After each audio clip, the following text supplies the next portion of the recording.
welcome back. We have another home decor. It's very inexpensive in beautiful waterfalls.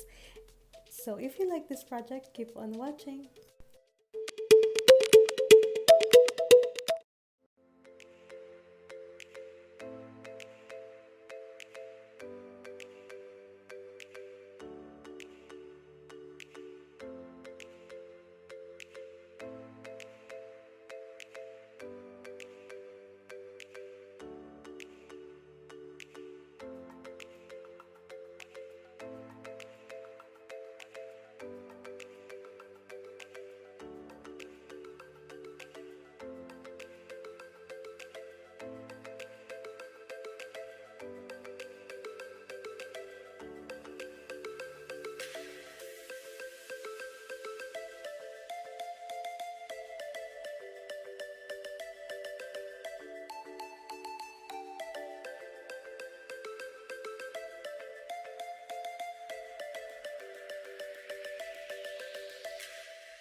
I found these lights and I got it from Walmart.